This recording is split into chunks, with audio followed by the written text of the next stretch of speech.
It is truly good to have our visitors here tonight. We are glad that you have taken the time out of your busy schedule to be with us. As you could tell by my voice, this is going to be a very short sermon. I'm going to get as much out of my voice as possible. All the stuff that's going around is something that is just affecting my voice.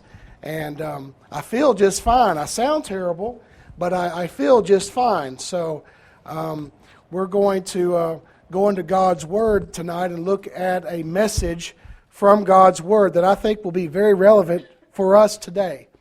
Are you as amazed as I am that it's the year 2010? Are you just amazed at that fact that it's the year 2010? It's hard to wrap my mind around that fact. We look back on the previous year and we look at what has been accomplished. We look at what we have done in our lives personally. We look back on our lives as a family and see what has happened. We look back on our lives, we see our successes, we see our failures, and we see room for improvement. We take a spiritual inventory, so to speak, as we look at ourselves and we say, okay, here are the successes. Here are the failures. We know we need to improve ourselves. Being a Christian is all about striving to better ourselves, to be more like Christ. So this period of time is a good for us because it causes us to take inventory, to reflect, and to look for the coming year for hopes and successes. This is a transitional period. We have left 2009. It will never be 2009 ever again. We are now in 2010. Transitional period. I want to look at Joshua chapter 1 because in Joshua chapter 1, you have a transitional period in the life of Israel. Moses was their great leader. He is now dead. Joshua is taking the leadership to take the people into the promised land. Moses was not allowed to take the people into the promised land because of his sin. Therefore, the mantle of leadership was passed to Joshua. And God here speaks to Joshua in Joshua chapter 1, verses 1 through 9. And I want to apply that to this transitional period for us. And I want to talk about beginning again in 2010 to seek the Lord. Beginning again in 2010 to seek the Lord. Joshua chapter 1 verses 1 through 9, it says, after the death of Moses, the servant of the Lord, it came to pass that the Lord spoke to Joshua the son of Nun, Moses' assistant, saying, Moses, my servant, is dead. Now therefore arise and go over this Jordan, you and all this people, to the land which I have given to them, to the children of Israel. He's dead. It's time to move on. It's time to go forward and take the mantle of leadership. Verse 3. Every place that the sole of your foot will tread upon, I have given you as I said to Moses. From the wilderness and this Lebanon as far as the great river, the river Euphrates, and all the land of the Hittites, and to the great sea toward the going down of the sun, shall be your territory. This is the promised land that was promised Abraham, Isaac, and Jacob. Now they're going to go in under the leadership of Joshua, and they're going to possess that land. Do you not realize, as we all should, the weight of responsibility that Joshua must have felt upon his shoulders? This nation depends upon his leadership to take them into the land and to conquer the land. He says in verse 5, words of encouragement. No man shall be able to stand before you all the days of your life. As I was with Moses, so I will be with you. I will never leave you nor forsake you. Those are words Joshua needed to hear. I will be with you as I was with Moses. I will never leave you nor forsake you. Verse 6, be strong and of good courage. For to this people you shall divide as an inheritance the land which I swore to their fathers to give them.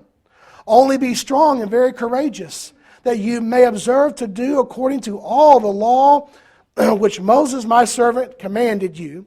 Do not turn from it to the right hand or to the left, that you may prosper wherever you go. Verse 7 is the key to prosperity. Listening to God's word and obeying it.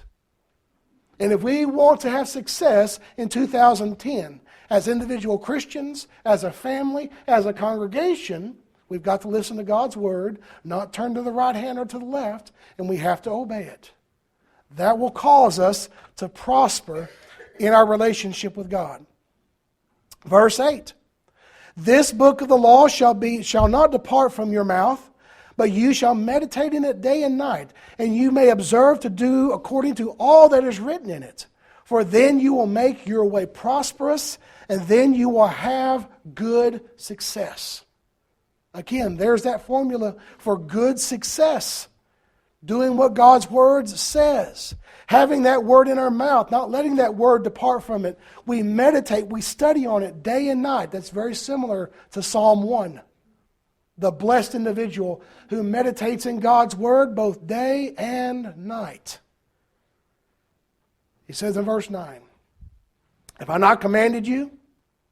Be strong and of good courage. Do not be afraid, nor be dismayed, for the Lord your God is with you wherever you go. Notice what he says in verse 5. I was with Moses, so I shall be with you. I will not leave you nor forsake you. And he reiterates that in verse 9. The Lord your God is with you wherever you go. That's conditional. If we are with him, he is with us, and he will give us success. I know that because of 2 Chronicles chapter 15, verse 1 and 2. Azariah the prophet goes out to speak to King Asa.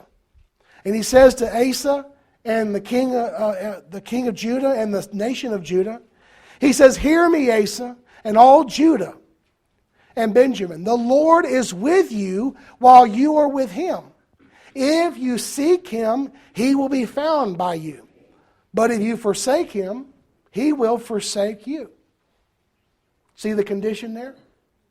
If we listen to God's word and we have a mind to do his will, to submit to his cause, and to do the things that are pleasing in his sight, the Lord will be with us. But if we turn aside from it, to the right hand or to the left, if we cast aside his word and ignore it, he will forsake us. That's a promise that we have both in the Old and New Testament. It's conditional. We must remain faithful to the Lord, and he will remain faithful to us. Now look at Joshua chapter 24. The end of Joshua's life. He's 110 years old.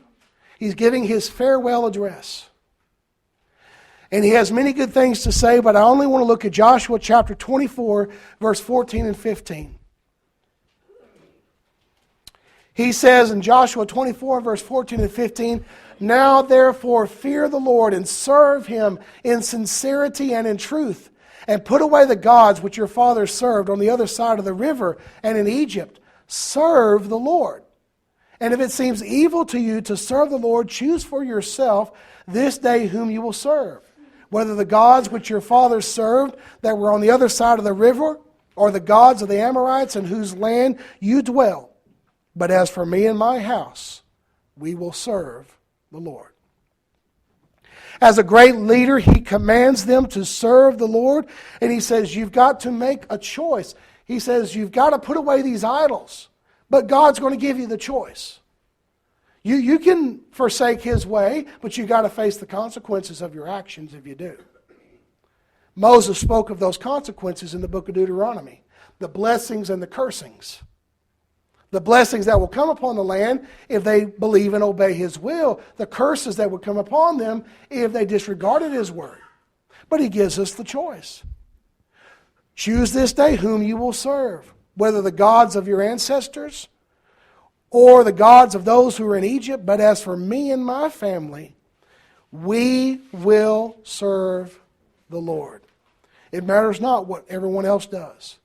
We can choose to serve the Lord. And if we do that with a determination to glorify him, we will have success in 2010. So very briefly, as we wrap this lesson up, as I said before, we want to begin again in 2010 to seek the Lord, to be faithful to Him more so than we have in the past.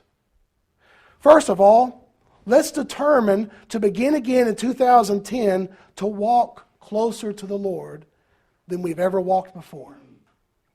Perhaps you walked close to the Lord in 2009. You can always get closer. You can always improve that walk with the Lord. 2 John 6.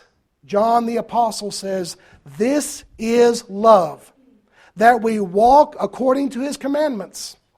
And this is the commandment, that as you have heard from the beginning, you should walk in it." Walking according to the commandments, doing His will out of a sincere heart, as Joshua said, serving the Lord in sincerity and in truth.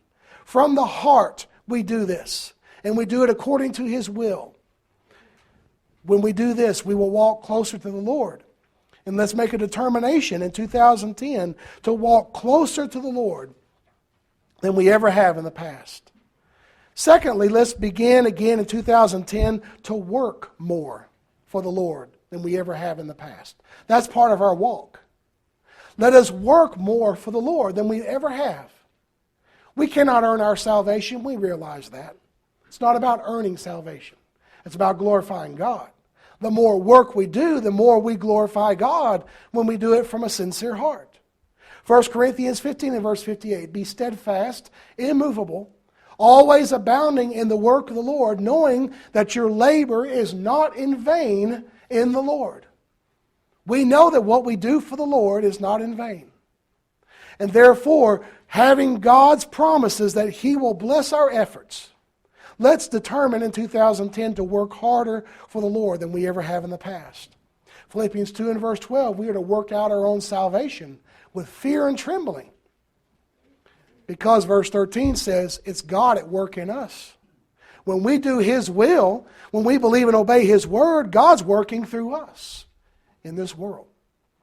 Let's begin again in 2010 to work harder than we ever have before. James chapter 2 verses 14 through 26 makes it very clear this is an indication of true faith. Faith without works is dead. We're justified by works and not by faith alone. James chapter 2 and verse 24.